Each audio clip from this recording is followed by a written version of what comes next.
শূন্য পকেট একটা সাইকেল আর স্বপ্ন বাংলাদেশের ৬৪ জেলা ঘুরে দেখার পথে আজ পৌঁছে গেলাম বগুড়ার ঐতিহাসিক মহাস্থান করে। আজকের যাত্রায় আমি চলে এসেছি বগুড়া জেলার মহাস্থান করে। সাইকেলটা নিরাপদে রেখে শুরু করলাম ইতিহাসের পথে হাঁটা।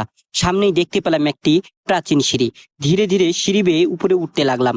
যত উপরে উঠছি ততই চোখের সামনে ভেসে উঠছে শত শত বছরের পুরনো ধ্বংসাবশেষ, ভাঙা ইট, প্রাচীন স্থাপনার চিহ্ন। মনে হচ্ছিল যেন ইতিহাসের কোনো এক সময় ফিরে গেছি। এরপর নিচে নেমে দেখি চারপাশে সাজানো সুন্দর ফুলের বাগান। কিছুক্ষণ ঘুরে দেখলাম, সত্যি বলতে একা একা ঘুরে বেড়ানোর মধ্যে এক অন্যরকম আনন্দ আছে। নিজের মতো করে প্রাকৃতিক আর ইতিহাসকে অনুভব করার অনুভূতিটাই আলাদা। তারপর হাঁটতে হাঁটতে চলে এলাম একটি বিশাল বট গাছের নিচে। সেখানে কিছুক্ষণ দাঁড়িয়ে চারপাশে শান্ত পরিবেশ উপভোগ করলাম। পাশে ছিল একটি ছোট্ট ব্রিজ। ব্রিজের ওপর দাঁড়িয়ে চারপাশে দৃশ্য দেখতে সত্যিই অসাধারণ লাগছিল। কিছুক্ষণ সেখানে কাটিয়ে আবার একটি বসার জায়গায় গিয়ে একটু বিশ্রাম নিলাম। বিশ্রাম শেষে আবার সাইকেলে চড়ে বেরিয়ে পড়লাম নতুন গন্তব্যের উদ্দেশ্যে।